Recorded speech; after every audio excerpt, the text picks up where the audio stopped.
Hello, welcome to the SumerSports show. The week before the draft, we have limited options or opportunities here to talk about these players before they're actually going to be drafted next Thursday. Lindsay Rhodes with Sam Brucchaus here.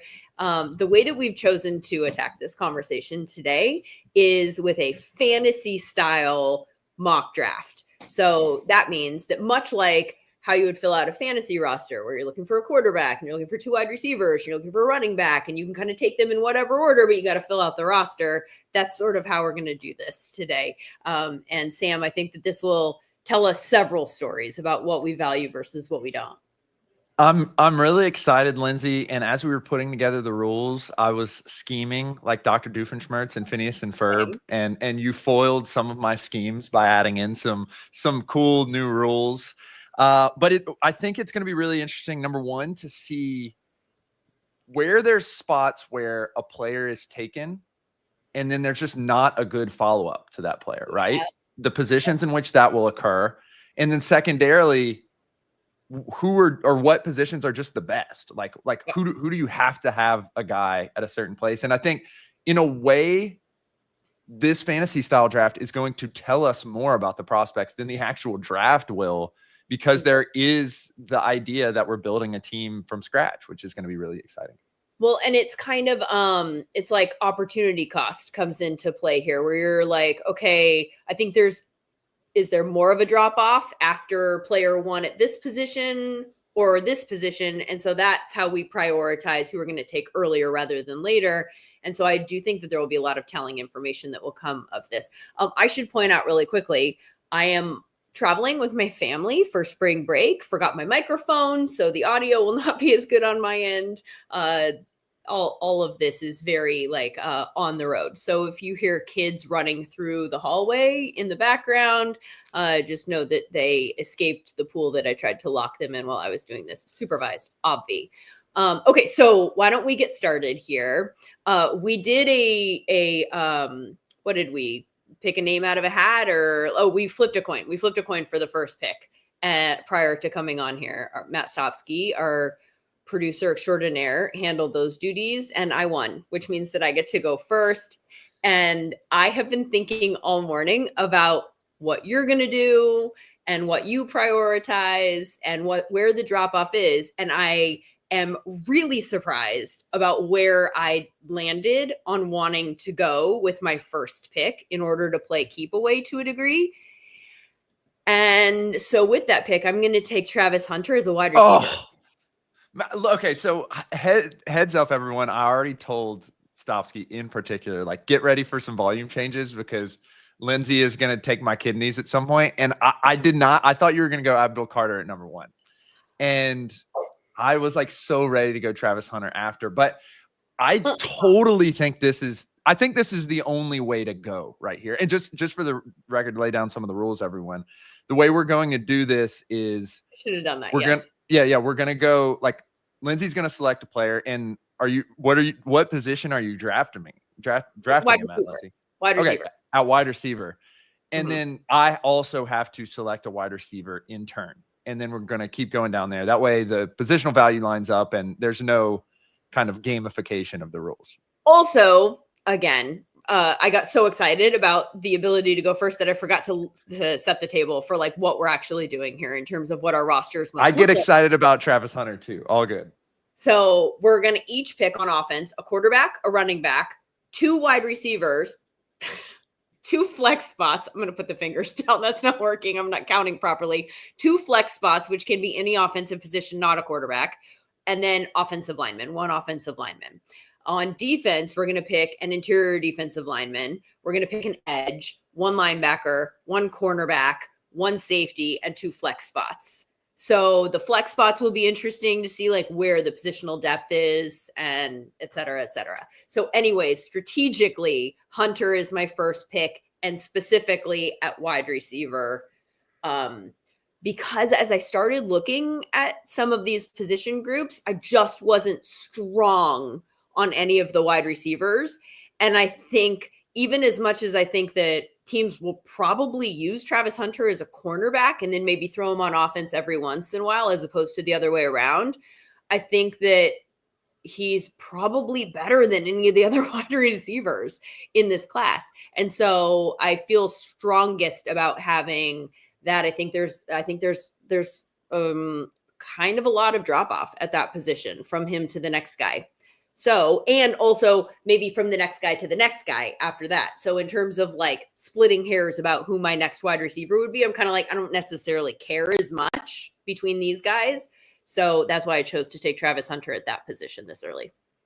I also was going to take Travis Hunter, number one. I was going to take him at defensive flex, though.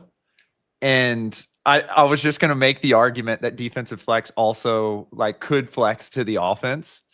The reason why is because I think he may have more value as a cornerback, but it's the same exact logic. I think the difference between Hunter and Tedoroic McMillan, who I'm just going to go ahead and take as the kind of corollary wide receiver, is pretty much the same as Travis Hunter and Will Johnson. And so I just think that's the biggest gap in this draft period of a player and the secondary player. Like I can't think of another group, and I'm sure we'll figure it out as we keep going. But I think that was the only pick. And I think what this tells us the most, Lindsay, about this draft is there truly is only one generational prospect. People can try to throw Abdul Carter in there, but it's really a Travis Hunter and everyone else draft, I think. Yeah, I think I don't know that I agree with that. I think Abdul Carter does belong in that conversation. I just think there's two position groups that it's not obvious who 2 is, and it's not obvious that 2 is way better than 3. Do you know what I mean? And so I feel like if we're filling out a roster and we want strategically, you and I, to have the strongest total roster at the end, then I have to value 2 to 3 as much as I value 1 to 2, right? So I think that's kind of what I was thinking with regards to that. I think Travis Hunter is obviously a generational player in all of the ways that are clear, in that he's, 2 ways. I think his comments, did you see those this morning about like not wanting to go to a team that wasn't going to play him 2 ways? And I wondered, I haven't had a chance to go back and listen to literally what he said and look at the quotes. I saw the headlines about the quotes, and a lot of times those are super misleading. But I mean, do you think it's realistic that he will end up playing both ways in the NFL? Or do you think it's at least highly likely that a team locks him down on one side? I mean, I'd certainly try to play him on both sides. I think when you have, it's like Shohei Ohtani to a certain degree. Like when you have an opportunity to do that, you can always why not chop him down to one side. Like as Ohtani got hurt, and now all of a sudden he's just the best hitter on earth. I think you can definitely do that, given he's shown the ability to at a Power 5 program, and he has the mental capability, the character capability, and the athletic capability to do both. So I don't see what the harm would be in trying him out both ways. So I'm really curious to see who you're going to take with the second pick. I mean, technically you've already taken a wide receiver, so that's the second pick. But in terms of the second, your first choice in terms of position group to attack, which one are you going to go with? So looking at the board right now, we now have the top generational prospect off. And there's a group of 4 to 5 players, or really 3 to 4 players, I'd say, that are there. And I'm going to take Will Campbell out of LSU at the O-lineman position. Wow. I think that's a great pick. I had it as one of my lowest priorities. Really? Yeah, because I just don't think that there's that much difference. Like I'm high on Will Campbell and Mimbu. And so I was like, if you make this choice, then it's easy for me to just follow with the other one. And I feel fine with that. There are other positions where that is not the case. 1 to 2 is like, oh shit. So interesting. Yeah. I think with Travis Hunter off the board, this is the position where I felt I had to make a jump on it, because obviously there's like a 1 and a 2 thing with Mimbu and Will Campbell. But if we're only going to draft one O-lineman, I think there is a difference between Campbell and Mimbu. And I think the production does speak. And we talked to Duke Manyweather for the kind of flip side of it. Yeah. And it appears to me that there's just some people, and it's a little bit more divided than expected, view Will Campbell as just a different level of player with big questions, and view Mimbu as a different layer of prospect with big questions about his production. And so that's why I wanted to go Will Campbell here, because I just think that the O-line position, number one, for a team is very important. Number two, I didn't want to have the backside where I'm picking Mimbu later, or like Kelvin Banks, for example. I know a lot of people like Kelvin Banks. And then I think he's just like, if we're collecting like really impact players here, I think he's probably the most likely out of anyone to be a multi-time All-Pro, just based on, you know, what we know. And the probability of that is low, but that's the way I felt about Will Campbell. I'm trying to decide if this is going to change the direction that I'm going to go in here. So I'm assuming you're taking Mimbu. Oh, I'm sorry. I didn't even finish that out because I was so in my head done with that. So Mimbu will be my offensive lineman then. Okay, then I'm going to follow, and I'm going to take Booker as one of my flex. Oh, wow. I love the idea of having both of these offensive linemen on my team. I think you've got a guy who is, you know, I mean, Brian Baldinger thinks that he's like arguably the best player in the draft. That's an opinion that I am interested in following. So I think I feel strongly about that from an offensive line standpoint. I mean, there's other directions that I could go in, obviously, offensively at flex, but I think my roster ultimately will look the strongest if I put Tyler Booker in one of those flex spots, and I want to make sure I have him on my team. So, yeah, and let's pretend, like, for example, maybe you'll go, maybe you just love O-lineman, Lindsay. Like most of us do, in fact. But like, let's assume that all your interior guys are Tyler Booker, and then your tackles are both Armand Mimbu. Like that's a pretty. That's a pretty. I mean, the Seahawks would love to have that set up right now. Yes, like please. They'd be really excited. So okay, I so think this raises a question: do you have to go flex next?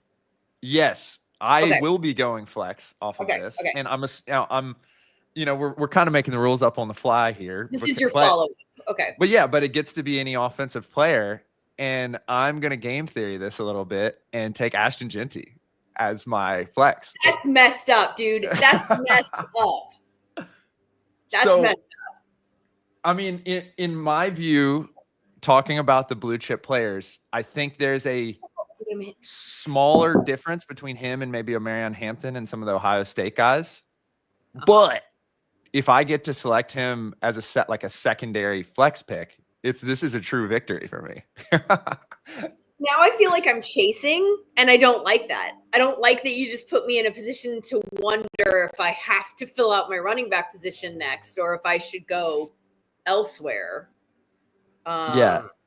So that'll be my flex pick. And again, I just think in my head, and look, it's funny how I can say all the time, Lindsay, that I'm a process guy and not a scout, and blue chip that may not mean anything, and there's only a 20% probability. And now I'm like, man, I got two blue chip players, my board is in line, and it's so quick how it turns, where all of a sudden you do start having that mindset. It's really interesting about a draft in general. Oh crap. Okay, so that means that now it's your turn, and you get to, now you get to go again. Okay. Right. So I get to go again, and I will take Mason Graham, interior defensive lineman. Okay. I think that's very smart. And again, like all three of these picks have been kind of similar in approach, in that I think that there's a couple classes of players. There's number one at the top, Travis Hunter, who has shown that he can be a generational player, who has achieved everything that you want to achieve at the FCS level, at the FBS level, winning the Heisman. And the expectation is he's going to continue doing that. Then there is I think this guy can be a blue chip player But there's a couple questions, but they're more about he didn't necessarily play the edge rushing position, or there's a little size concern, which is Abdul Carter. And then I think there's 2-3 guys who are just so immensely productive and have the traits, but there's questions. Ginty playing at Boise State, and then Graham and Campbell, like small things like arm length or very tiny like size questions. Mm-hmm. And I've just kind of collected 3 of those guys now, which I'm really excited about.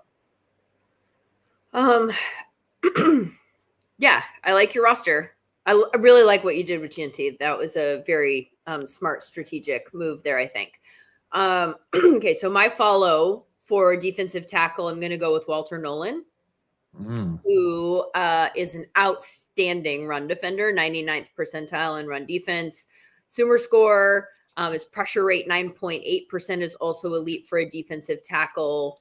So a little bit different of a profile than Mason Graham, but I think somebody that I can feel pretty confident plugging into my interior D-line and rolling with in the NFL. So that's going to do it for defensive tackle, unless I wanted to go with one as my flex, which I do not at this moment. Okay, now I have to make a decision, and I feel like you've put me in this position. So I guess I'm going to I don't know if I want to chase or if I want to just take the power back. You're killing me, dude. In the interim, I will note, it does feel like Mason Graham and Nolan are closer to each other than maybe Hunter and Ted McMillan, maybe some of these running backs, like despite the big, huge gap, I guess, which I didn't expect to think like after I drafted Graham, which is an interesting note just about how the draft is going to fall. Okay. Well, I feel like to a degree, I have to chase your having taken Ginty in the flex, which means that because I do think that there is a slight drop off after RB2 to RB3. And so now I'm going to force you to put RB3 on your roster. And so I'm going to take Amari Hampton as my starting running back. Excellent pick. I feel like you must have thought this one out, and you must very much like an RB3 and been willing to put them in your flex, which, by the way, I have a running back circled to put in my flex too. And I'm really curious to see if you steal them. I sussed this running back class out by fire. I made the great decision to go live as I was prepping for podcasts and do mock drafts. Okay. And when working with the Jets, Cam Scattaboo was on the consensus big board in the mock drafts around a 3rd round pick for the Jets. They're in an interesting situation where they'll have to figure out if they're going to extend Breece Hall. They do have Braylon Allen behind them, but Braylon Allen by no means is like a running back 1 right now. Yeah. And so I picked Scattaboo, and then I got to like the 5th and 6th rounds, and I was like, oh my God, Trevor Etienne is still available. Brashard Smith is still available. Jordan James is still available. LaQuint Allen is still available. And I was like, there's just so many of these guys that you can go check out on our draft guide for free as well, as Stopsky has pulled up here, Amarian Hampton. I think there is less of a gap than people expect between Ginty and Amarian Hampton. But at the same time, I think there's a less of a gap between all these guys. I think they're all going to be productive. I'm just going to go by the board here, and I'm just going to take Trevion Henderson as the guy here. Again, like I don't have any strong feelings about any of these guys being immensely better than one another. Right. So I was thinking about what I was going to do with the running back position. I was basically going to try to string it out as long as I could, unless I got in a position where you went flex and I could grab Ginty. So. Although, wouldn't you have gone running back next if you took Ginty with the flex, and then strategically you could have Ginty and Amari and Hampton on your team? No, I wouldn't have. I'm gonna keep Y close to the vest, but I'll describe it after my next pick. If we put this roster, like just if we made graphics and we said who had the better roster, if you have both of those guys on your team, you're clearly not playing for the mass, the appeal of the public, which I might be to a degree. Because I think if you had both of those guys on one team, like you almost win walking away at this point. And I didn't yeah, like that. I mean, fair. I just feel like if I'm building a team, look, different approach, but if I'm building a team, like I'm not as confident that there's going to be a huge gap in any of these running backs in terms of their output, just given that people feel really good about 5th round running backs in this draft. Yeah. Oh, 100%. Yeah. And by the way, which 5th round running back, like which is the guy? Because I think to your point, and like Bucky Irving's a perfect example from last year. The second he went to the Bucks, it didn't even matter where he went. Like what round, who cares? Like no one talks about that. The second he was drafted and he went to that spot, you were like, yes, that's 100% going to get on the field immediately. And there are so many people in this draft for whom that's true. So yeah, you could go in a bunch of different directions and make a case. Okay, so now it's back. I kind of like that you didn't take my guy, and now I feel like I'm even again. So I'm not chasing this anymore, and I'm gonna go. Wait, you just picked a Marianne Hampton, right? You're right. Shoot! Now you can make me chase. I forgot. Okay, still you.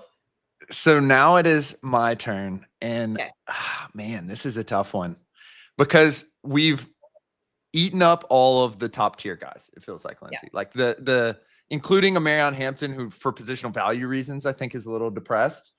Like for the most part, we've circled the wagons on all those guys. So now we're getting into the second tier of 1st round players, and it feels kind of mushy. Like I'm just looking at some of the names here. There's a spot I want to go, but there's just not enough. There's just not enough. There's too many probabilities there, which I'm not going to outline. There's a big name that's catching mine. So what I'm going to do is I'm going to go linebacker position, and I'm going to take the Butkus Award winner, Jalen Walker. Wait a minute. Are we counting him as a linebacker? Because SumerSports I am the general manager. He is an edge rusher. I'm the general manager, though, here, Lindsay. And so I am taking him at the linebacker position. We do have him as an edge rusher. And for the record, I am also taking him for his potential edge rushing capabilities as well. You're just going to call him randomly an edge rusher. Yeah. So, okay. I'm taking him for 2 reasons. I do think he will be an excellent linebacker. And I think in the context of this draft, the linebacker position isn't necessarily the same. Like if I have 2 Jalen Walkers at linebacker, I'm feeling pretty good. Separately, I do think that the difference between him across, like if you're including edge and linebacker, I feel like he's just like kind of a push above, which I think this is actually an interesting spot where he's recently moved up. Some people even think he's going to go in the top 5. This is radically different than after the draft. I've seen people think the Jaguars might take him, and I've seen people think that he's just a top guy, like a certified top 10 player, which was not the case at the end of the season. All that being said, I think the talent of him, the raw talent, the cross-positional talent, is just greater than anyone else at this kind of juncture right now, if that makes any sense. Yeah, for sure. I'm also opening the door up for you to do something really funny, which you may or may not do, but we'll see. Oh, by moving an edge to linebacker? Maybe. Are you saying I like? Which I really did not anticipate. I call him a linebacker. Yeah, I'm now realizing I'm opening up the door to that, but I don't think he's a linebacker. I'm going to play this straight because I also don't think that he's a linebacker. Jalen Walker literally could be a linebacker. Yeah. Like some people list him in draft guides as a linebacker. Some people list him as an edge. He's legitimately both, which has been a discussion point. So in fairness, I'm not going to blow this whole thing up by moving Abdul Carter to linebacker. I will take Jahad Campbell with my second linebacker spot. And what's interesting about you moving Jalen Walker is because I was playing by the rules, which I don't care that you moved Jalen to linebacker, but I was kind of thinking of him in the edge group because he's in our edge group with the SumerSports draft guide, which by the way, you can find at SumerSports.com right now. It is free. You don't even have to download it. It's a live website. And so you can always go back to it. It takes up no space on your computer. It's also mobile friendly. But But so I was thinking about going Jihad Campbell with my next pick just because of the positional drop off. Because I think once you go past Jalen Walker, who I wasn't considering, and the Jihad Campbell, now you're getting into like a little bit of muddiness in terms of like who your starting linebacker is. And so the fact that you took Jalen Walker actually is kind of fine with me, even though he was my edge too. I do have another direction that I feel comfortable going in at edge, probably in the flex, because I think that this means I have to take Carter next. So I am going to start off the edge position with Abdul Carter as my pick there. I had Jalen Walker as my edge too. So I don't like the position that this puts me in terms of starting edge. If I left that position to you to take Abdul Carter, I do feel comfortable with another edge. There's one I have my eye on in particular for a flex spot. And so we'll see if that's where you go with this follow-up, which would be a bummer, but I can live with that. So I like the fact that I have on this team, I have Travis Hunter and I have Abdul Carter. I think that that's a pretty good roster so far. So where are you going to go with your edge follow? So I do want to note just on Jihad Campbell too. With him, there's kind of the flip play where it's like, yeah, you're drafting a linebacker, but also like, is he going to rush the passer at the next level? So it's interesting how those two linebackers may proceed the linebacker positional value problem in the first round, both of which because they can play multiple positions. And you can make the argument for Carter too, but I mean, Carter's going to play edge, it feels like. I mean, 100% he's going to play edge. Yeah. Jalen Walker, for me, that's factoring in. I think the point of versatility, even though you're putting him in a specific spot, and I kind of am also thinking that with Travis Hunter. So I'm drafting him as a wide receiver the same way that the Browns might draft him as a wide receiver, but obviously he'll be available to them to play corner. So I'm sort of presuming that what is true in the real NFL draft is also kind of true for our draft, because we're not actually looking for fantasy production. We're just drafting the roster similar to the way you would draft a fantasy team in terms of trying to fill out a roster in that fashion. So your follow-up edge is?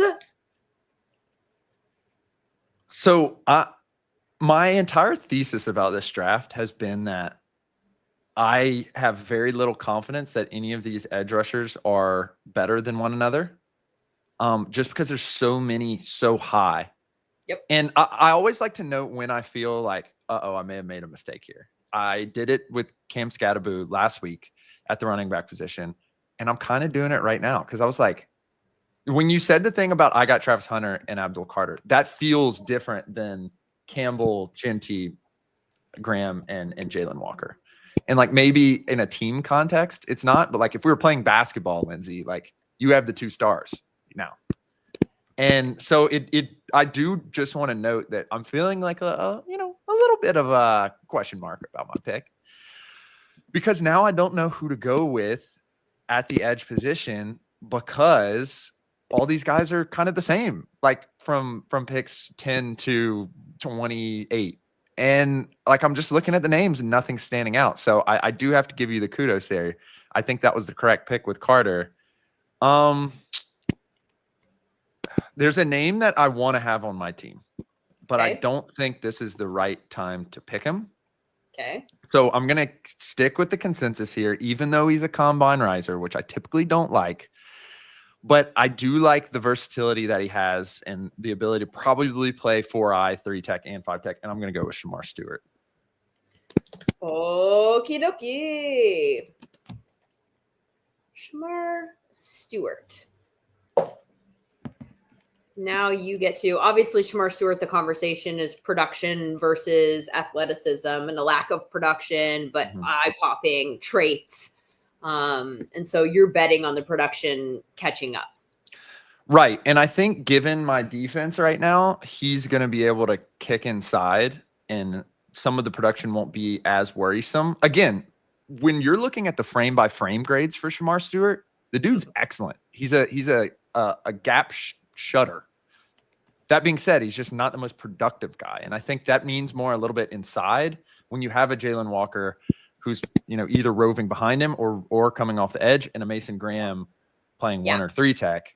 it means a lot more, and you can do a lot Absolutely. more when he's in a 4-eye or something like that. So I'm liking the chemistry of my team, Lindsay, but I'm still kind of hurt by the Travis Hunter Abdul Carter back-to-back, but that's okay.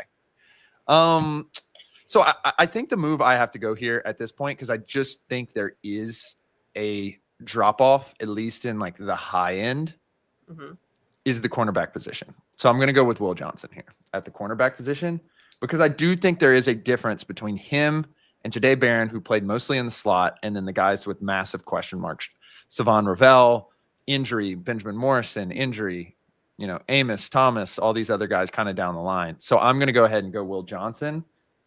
And I think I feel pretty good about this pick. And basically, I was trying to set that up by going with Walker, because I thought I could get Johnson later. So it is what it is. But Will Johnson at cornerback. So I have a couple top 10 guys on my team now. You could have had Will Johnson later, because I don't think I would have taken him. Here are my concerns about Will Johnson, and you're totally right. Like, I mean, consensus big board, he's number 7. Evaluators are in agreement that this is the best cornerback after Travis Hunter, and then a fairly large, jump to Jahdae Barron, who is my follow pick, by the way. I'll just get that out of the way. My concerns about Will Johnson are like, there's just so much lack of clarity for me about some important questions. For instance, this past year, he was in the 58th percentile in coverage in our Sumer score. Year before, he was 99th percentile in that exact same metric. So why the difference? And by the way, that is something that, oh my God, why am I blanking Alabama quarterback? All of these names. Jalen Milroe? Yes, Jalen Milroe. Jalen Milroe is the exact same situation where, like, in 2023, off the charts in terms of Sumer score, and then drops to a very average range this past year. And you're like, why? And in that case, they changed offenses, changed coaches, things are different, right? And so you have to wonder, well, does this just tell you if you run the type of offense that they ran 2 years ago in the NFL, then he can be elite and maybe stay away from some of the areas in which he didn't have as much success this year? Is that the story that exists for Will Johnson with the defensive scheme changes this past season? Or was he playing hurt and that impacted that number? In which case you have to keep that in mind. He's still hurt. We don't have a 40 time from him. I'm not worried about the lack of a 40 time, because our tracking data shows that he does run fast, right? So, but what I am concerned about is that he not only had the hamstring injury now, but he has kind of a history of lower body injuries. So if that 58th percentile in coverage is because he was playing hurt, is there a higher likelihood that we're going to see him playing through injury in the NFL because there's somewhat of a history of that in his injury profile? And if there's that much drop off because he's playing hurt, then are you getting a guy who's a 58th percentile coverage guy half the time? In which case, that just feels like it's a sketchy one. And those soft tissue injuries, we all know, sometimes tend to pop up. Once they pop up a couple of times, that might be an issue. So our scouts give him a high grade. I think he's there's the potential for him to be a very good player, but there's enough question there for me that I just was like, I'm okay passing on this and going to the next guy in this type of a format. So that's why I was not prioritizing Will Johnson personally. Yeah, that makes a lot of sense. So Jahdae Barron will be my my cornerback. Do you feel, is he a guy that I know that you like Will Johnson, you think there's a drop off there? Do you like Jahdae Barron? What do you think of his game? I think positional versatility is great. I tend to value it a little bit more at the front positions, because you can actually mix those guys up.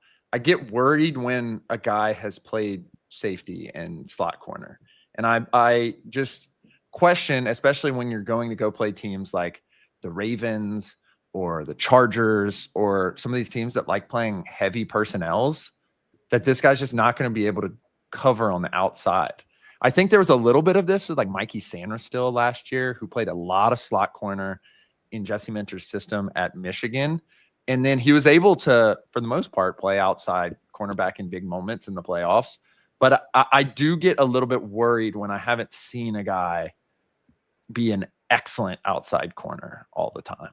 So that was just why I thought there was a little bit more significant of a drop off at the cornerback position. But you do bring up an interesting point in that if you weren't like, maybe I did quote overdraft him if you didn't see it that way per se. Like maybe I could have gotten a little value later. Which well, there was no way for you to know. There was no right, way exactly. for you to know how I valued the players. And so this is actually, again, this is part of the reason I think this exercise is fun, because this is what the teams are going to do too.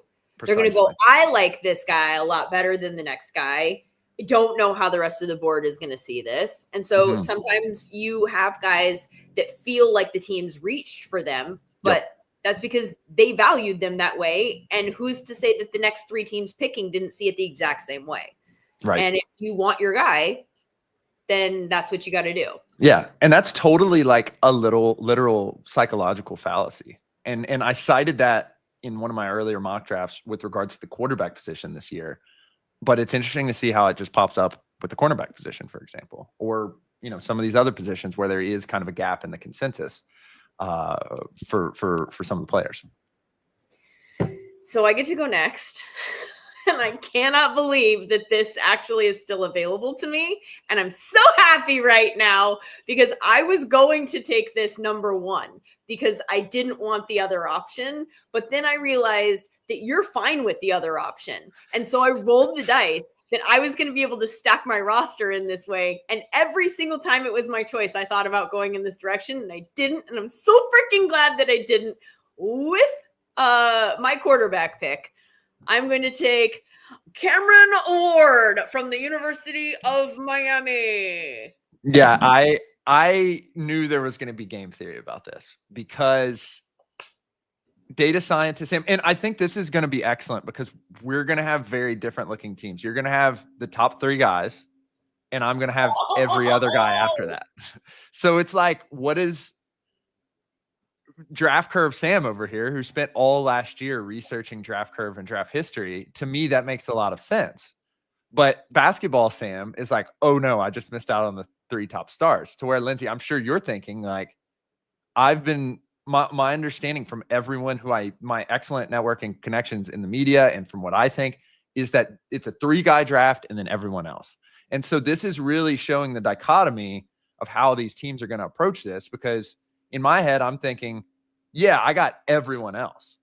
And in your head, you're thinking, I got the 3 top guys. So it's going to be really interesting if we like run a poll who I think you're going to win at this point, but it's going to be interesting to see how nerdy our fan base is and how much I'm going to go to war with them in the comments. So yes, I'm going to go. I love it. Yeah, I'm going to go Shador here. I was honestly worried, Lindsay, that you were going to like let this fly all the way to the end. And I was trying to do the math in my head about who's actually going to draft last. Because I was like, then I'm going to have to take Cam Ward and I'm not going to be able to make any of the points that I want to make. So I've said this many times. The quarterback prediction problem is real and a documented research problem. And it's not because we can't collect excellent data, as you can find one of a kind on our draft guide that Stopsky has pulled up here. Free. But it's just SumerSports.com. At SumerSports.com. But it's just because it's really hard to evaluate these guys. And it feels like a 2 quarterback draft. It may be a 1A, 1B tier 2 quarterback draft at this point. It seems like it's kind of turning out that way.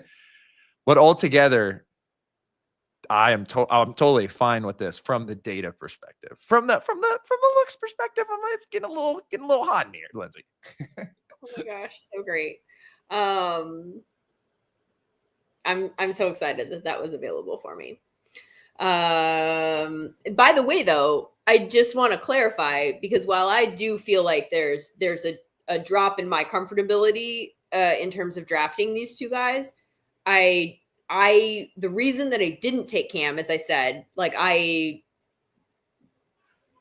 thought about doing that very early on. The reason I didn't is because if you moved him down and I was able to get some of those other high value guys, in my mind, Hunter and Carter, and if I could get them off the board, And then if for whatever reason I ended up with Sanders later, then I thought that's fine. I don't dislike Shedeur Sanders as a prospect at all. My entire argument is I think there's enough of a drop in terms of talent evaluation that we're seeing across the board in a consensus way from evaluators that say that he's not necessarily a guy that you want to roll the dice on like in the top 5, which is the conversation we've had for the majority of this draft cycle, is him going 2 or 3 or something like that. My whole stance has been like, that feels like you're pulling him too far up the board.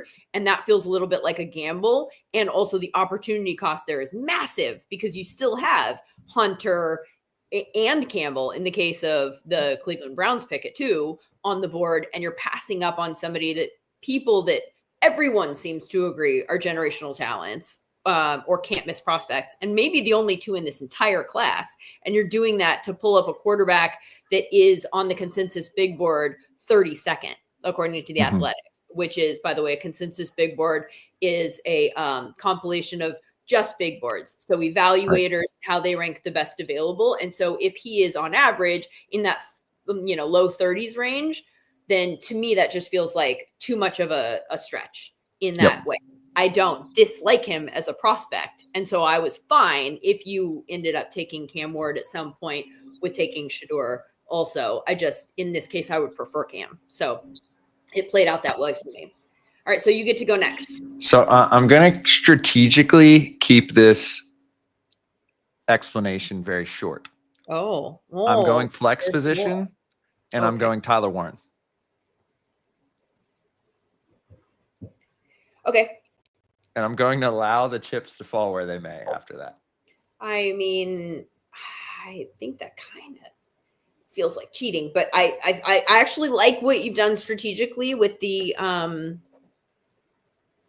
flex spots, putting Tyler and GNT in your flexes. Okay. This was a strategy I didn't actually even consider. So I have to fill out my flex first. Right. So you can pick any offensive player. Oh, crap. Oh, I had 2 options. Wait. And I already put Booker at 1. Yep.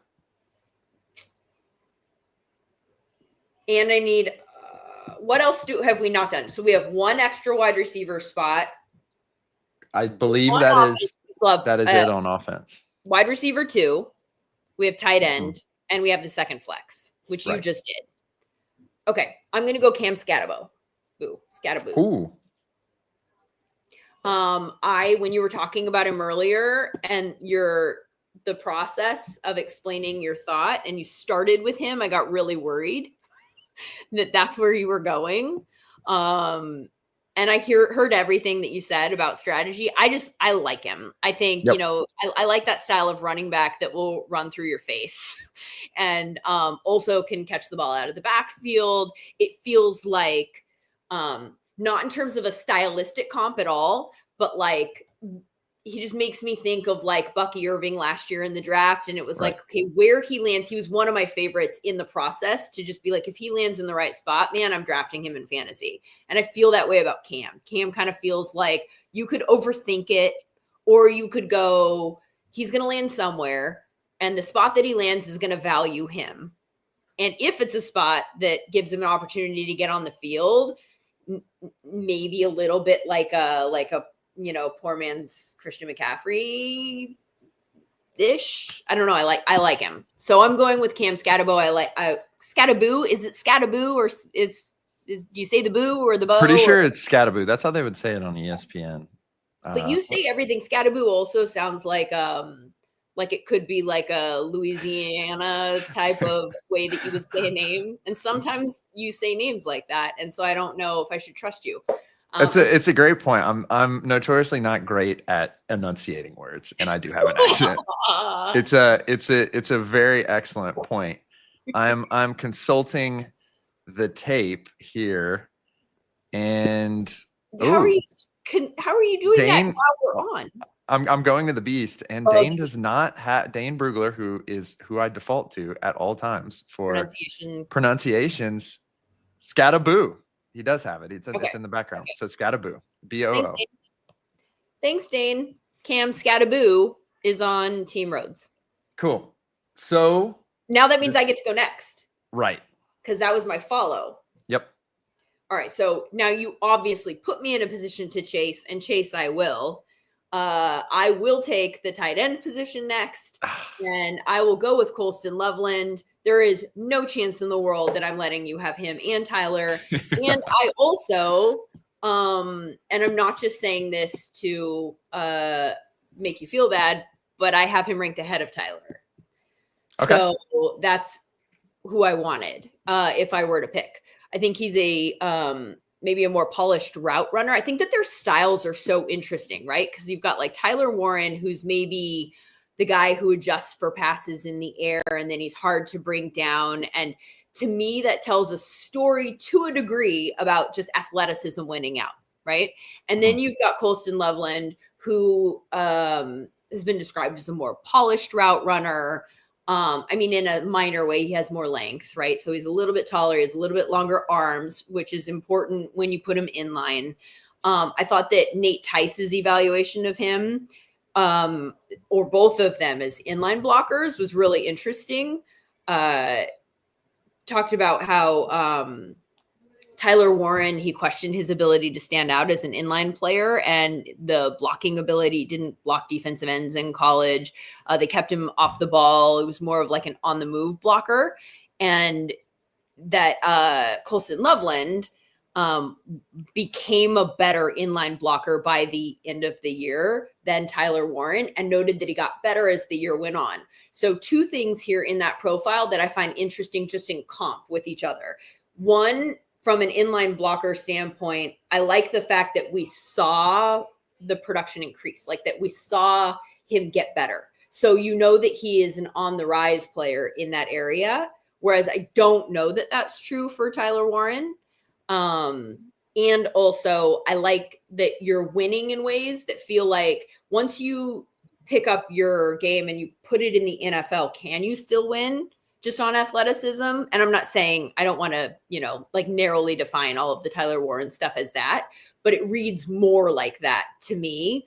And so if you have to be a polished route runner to, make things work in the NFL, I feel like Colston kind of maybe has that a little bit more. And so in those two areas, I feel better projecting that into the NFL than I do about Tyler Warren. So again, this is a absolutely splitting hairs of two of the best at a very good position this year in the draft.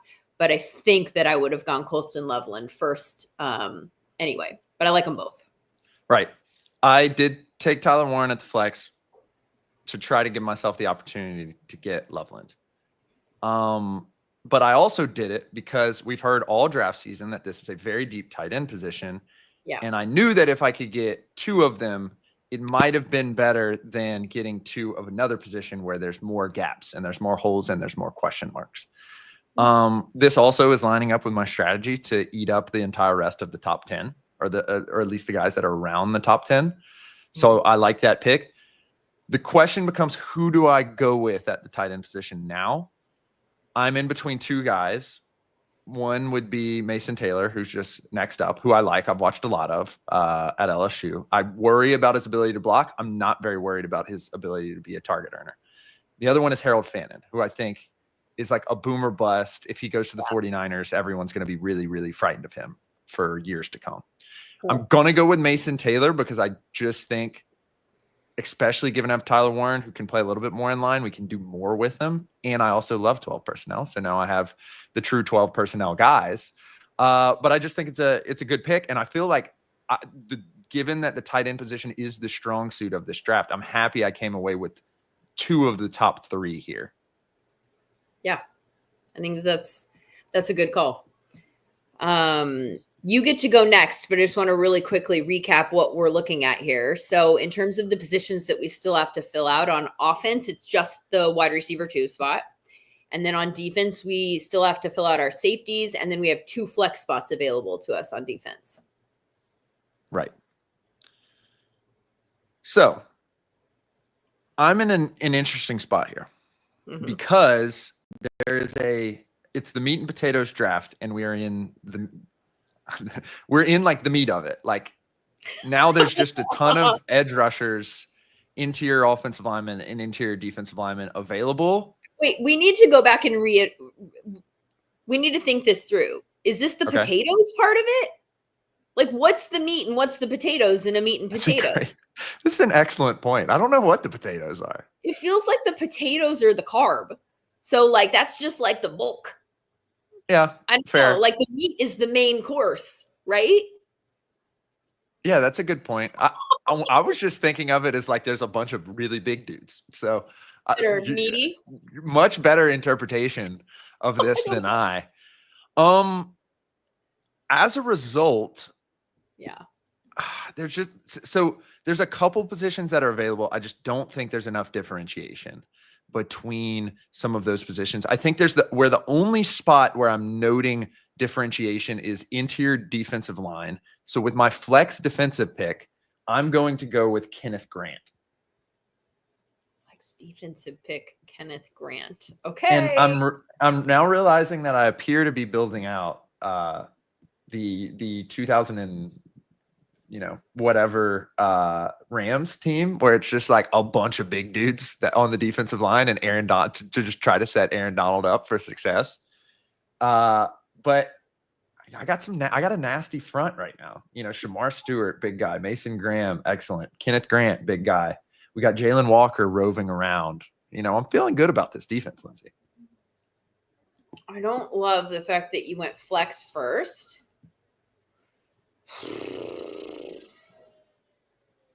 Because it puts me in a position to have to think about what I want to do with my flex.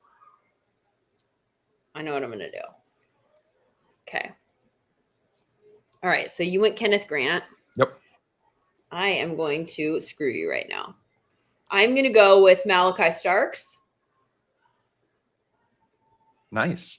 As my flex. Oh, no. This is very smart, Lindsay. This is very smart. I like what you're doing here. And then since I get to go first with the next pick, I'm going to pick my safety also. And that's Nick Emenwari. I like it. I'm the one who first did this strategy, and now it's biting me in the butt. But I do like this play. This is an excellent play. I'm so excited. Like, we agree there's drop off after 2, right? At safety? Right. Yep. So I think I just put you in a tough spot, buddy. And then I said buddy on the back end, which makes it worse. Yeah. It's interesting here because the play was going to be to try to get you to go non-safety here or try to like play catch up with just the best consensus guy.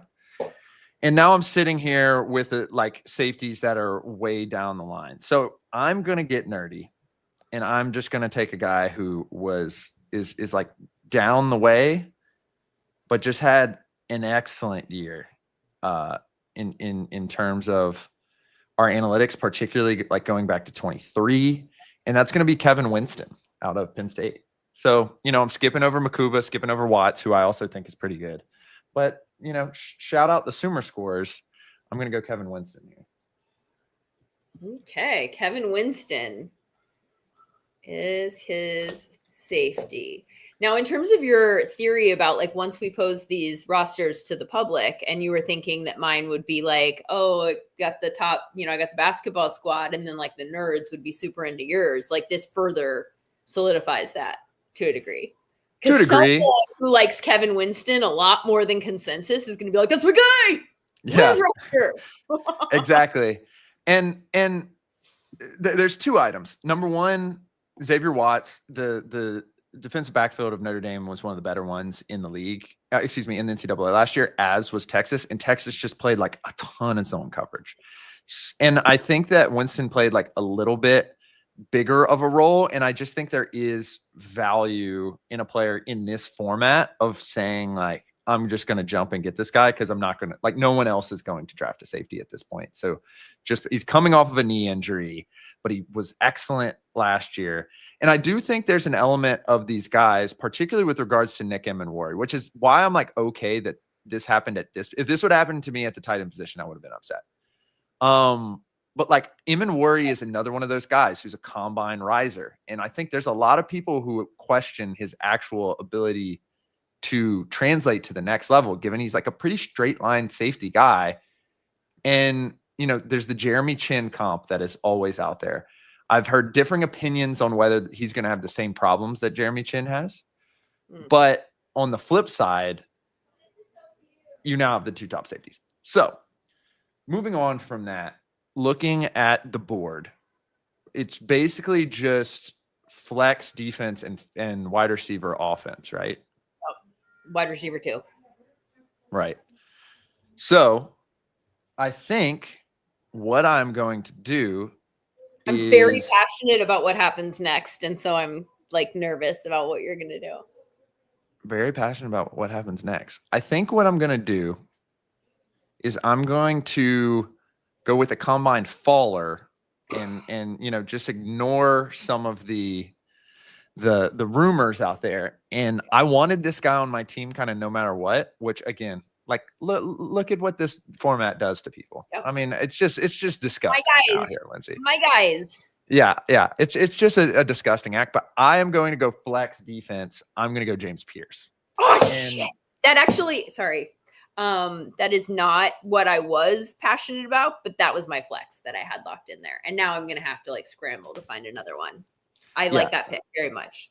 And I think what basically ended up happening here is I got 3 of the 4 edge rushers, including Jalen Walker, that I wanted. And so it's basically like taking rolls of the dice, taking shots at the roulette table. And you know, I'm actually okay with this as compared. My thesis that Abdul Carter may not be as good as some of the 8 other guys behind him is now in practice because I have 3 of them, you know? So I'm okay with how this ended up. Okay. Yeah. I was going to go James Pierce. I think his, he checks production and athleticism boxes.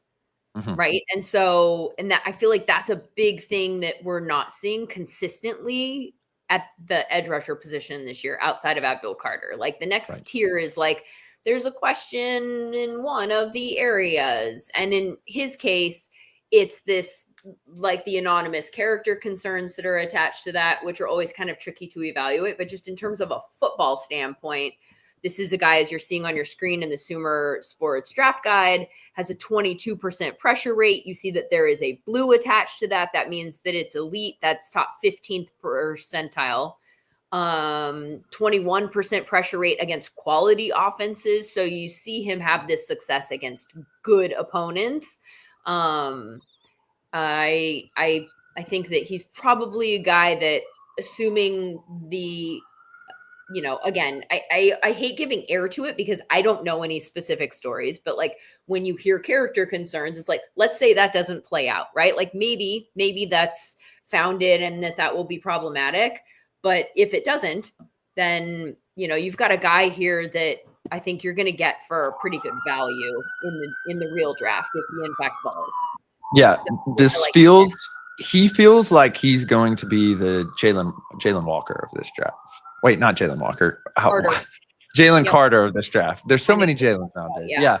He feels like if there's going to be a guy who is the Jalen Carter of this draft, it's probably going to be James Pierce because this is the guy we were talking about last year is like a top 5 pick.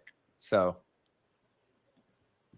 I wish I could like hit pause and come back to my flex in a minute because I know where I'm going with the next pick, but I'm sort of scrambling, to be honest with you, because I don't feel let's just do wide receiver and you can and we can fill it out because you have the back-to-back picks anyway.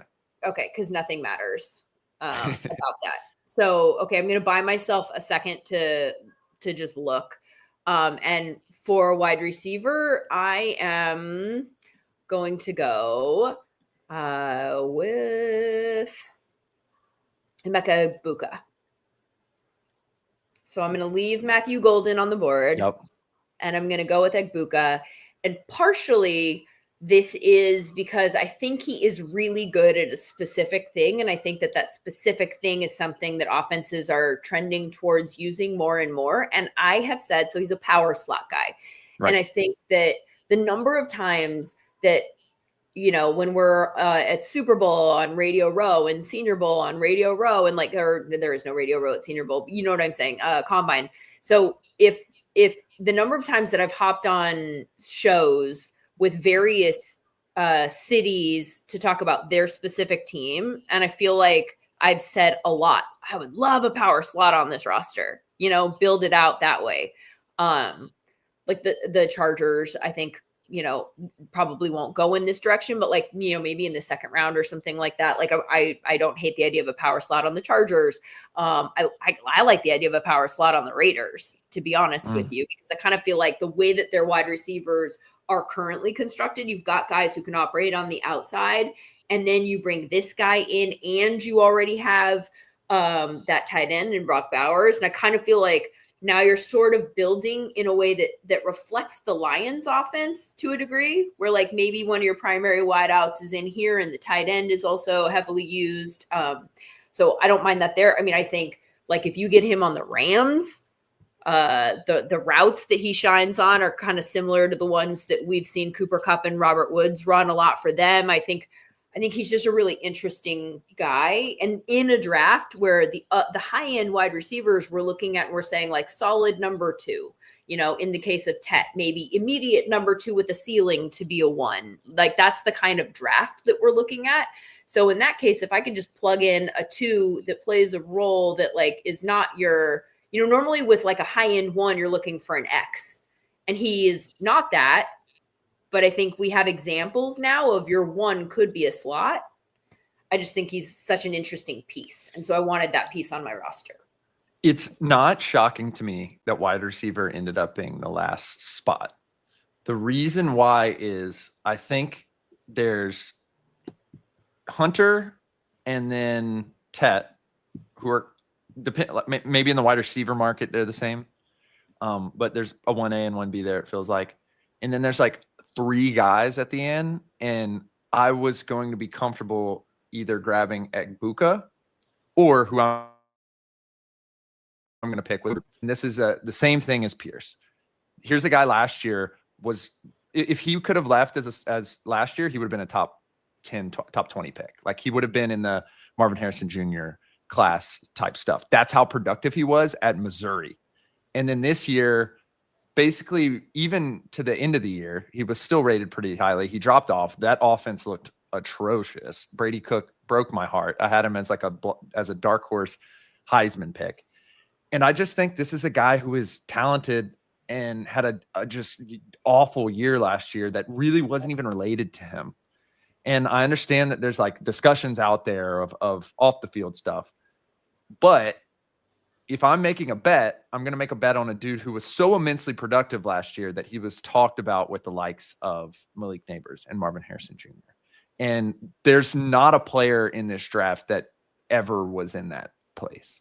And so I was really comfortable going with Luther Burden right here. What is interesting to me, Lindsay, and this is kind of my second takeaway, is that Matthew Golden, like just doesn't shine at all to me for whatever reason. And I'm wondering if that's a sign of what's going to happen in the draft. Well, it's funny because, you've got other people that are looking at 12 for the Cowboys, right? The Cowboys are where this conversation comes up because I feel like everybody thinks that the Cowboys are going to take probably one of the wide receivers. And so some people think this is Tet. Some people think this is Golden. I've seen really smart people that are like, I think that they go Golden here, even if Tet's on the board. And so I think that might be the spot where maybe we find out our answer about that. Yeah. But I think, it's a polarizing class. Yep.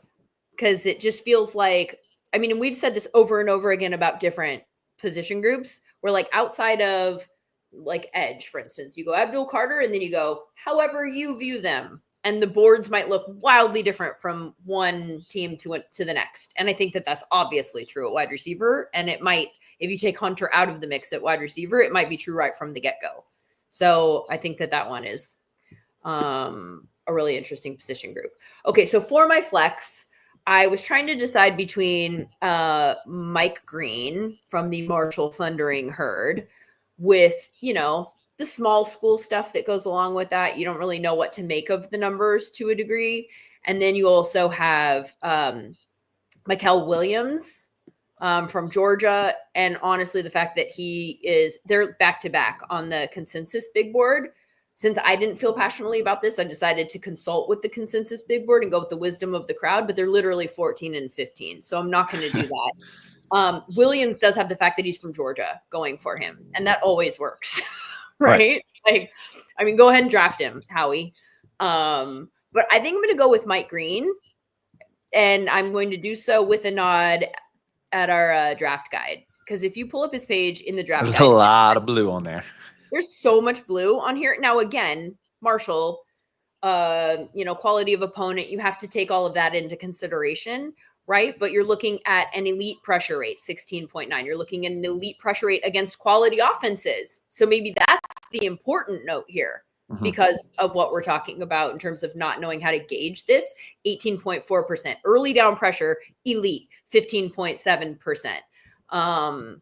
And it's Green, tackle for loss rate in terms of his ability to stop the run. So I'm going to go with him for that reason. Shout out to the SumerSports draft guide, which you can find right now for free at SumerSports.com. You can find it. It's mobile friendly, so you can pull it up on your phone and you'll be able to filter from position group to position group. Okay, so to reiterate here, I'm going to read my roster, you read yours, and then we will say goodbye. And thanks so much for paying attention here today.